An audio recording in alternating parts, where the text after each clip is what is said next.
অসমৰ ভক্তিৰসৰ আধাৰস্বৰূপ ভাদ মাহ আমাৰ জাতীয় জীৱনত পবিত্ৰ ভাদ মাহৰ আধ্যাত্মিকতাৰ লগত সংগতি ৰাখি 8 ছেপ্টেম্বৰত নগাঁও জিলা ভূমি সংৰক্ষণ আঞ্চলিক বিষয়া কাৰ্যালয়ৰ বিষয়া কৰ্মচাৰীবৃন্দই নিজ কাৰ্যালয় প্ৰাংগণত সকলোৰে কুশল মংগল কামনাৰ্থে আয়োজন কৰিলে ভাদমহীয়া নাম প্ৰসংগৰ লগতে ভাৰতৰত্ন ডক্টৰ ভূপেন হাজৰিকাৰ জন্ম শতবাৰ্ষিকী পালন কৰে।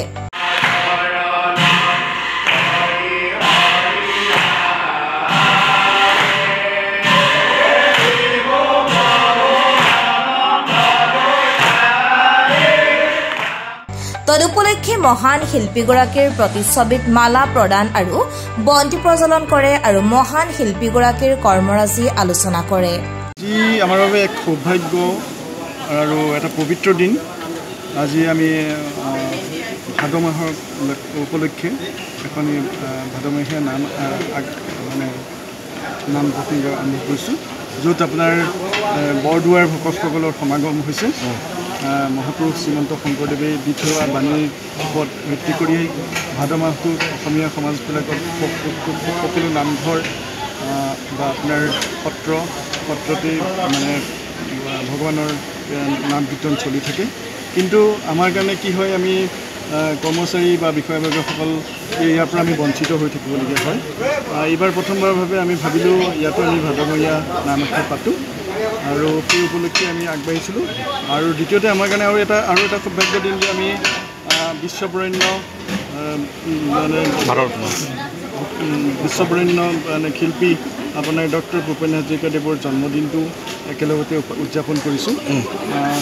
তাৰ বাবে আমাৰ গোটেই ৰাইজ উৎফুল্লিত হৈ আছে আৰু আমি সেই সময়ত মানে সকলোৱে তেখেতৰ প্ৰতিমূৰ্তি নহয়, তেখেতৰ প্ৰতিছবিৰ ওচৰত আমি পুষ্পমালা অৰ্পণ কৰিছোঁ, বন্তি জ্বলাইছোঁ। হয়তো পোনপ্ৰথমবাৰ বা নগাঁও যি চইল কনজাৰ্ভেশ্যন ডিভিজনত ভাদ মাহত নাম প্ৰসংগ কৰিছে, ইয়াৰ আগতো হোৱা নাই, পোনপ্ৰথমবাৰ আপোনালোকে আগবাঢ়ি আহিছে, কি ক'ব ভাদ মাহত?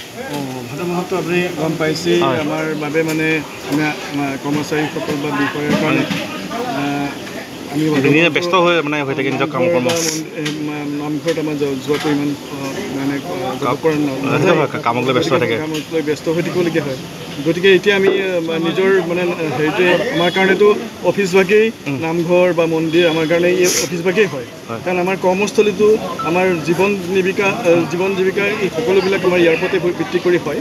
গতিকে ভাবিলোঁ আমি সকলোৱে ইয়াতে সমবেত হৈ ভাদ মাহৰ উপলক্ষে আমি ভকতসকলক মাতি আনি নিমন্ত্ৰণ কৰি আমি নাম প্ৰসংগ আৰম্ভ কৰিলোঁ আৰু এই দিনটো সঁচাকৈ আমাৰ কাৰণে খুব সুন্দৰ হৈ পৰিলে আৰু সকলোৱে এনজয় কৰিছে, উপভোগ কৰিছে। আৰু এনেকৈ মানে অনাগত দিনবিলাকতো যাতে আমি কৰি থাকিব পাৰোঁ, আমি এইবাৰ প্ৰথমবাৰৰ কাৰণে কৰিছোঁ। ইয়াৰ পিছতো যাতে আমাৰ এনেকুৱা আমি অব্যাহত ৰাখিব পাৰোঁ, এনেকৈ কৰি থাকিব পাৰোঁ, কাৰণ আমি ভৱিষ্যত প্ৰজন্মক আমাৰ মহাপুৰুষ শ্ৰীমন্ত শংকৰদেৱৰ বিষয়ে এটা আদৰ্শত ৰাখি থৈ যাব লাগিব। কাৰণ আজি ধৰক মই ভাদ মাহৰ উপলক্ষে আয়োজন কৰাৰ লগে লগে মোৰ ল'ৰা ছোৱালীয়ে হয়তো মোক সুধিছে, তোমালোকে নামঘৰটো মানে অফিচতো এইবিলাক কৰা নাই? বোলো অফিচটো আমাৰ কাৰণে মানে মন্দিৰ নামঘৰ সকলো। গতিকে তোমালোকে আজি চলি আছা যে এই অফিচটোৰ ওপৰতে মই যি উপাৰ্জন কৰিছোঁ তাৰে চলি আছে। গতিকে আমাৰ ভৱিষ্যত প্ৰজন্মই এই বস্তুটোৰ ওপৰত যাতে খুব গুৰুত্ব দিয়ে, তেখেতলোকক আমি অনুপ্ৰাণিত কৰিবৰ কাৰণে। নগাঁৱৰ পৰা প্ৰাঞ্জল নাথৰ ৰিপৰ্ট, NE8 নিউজ।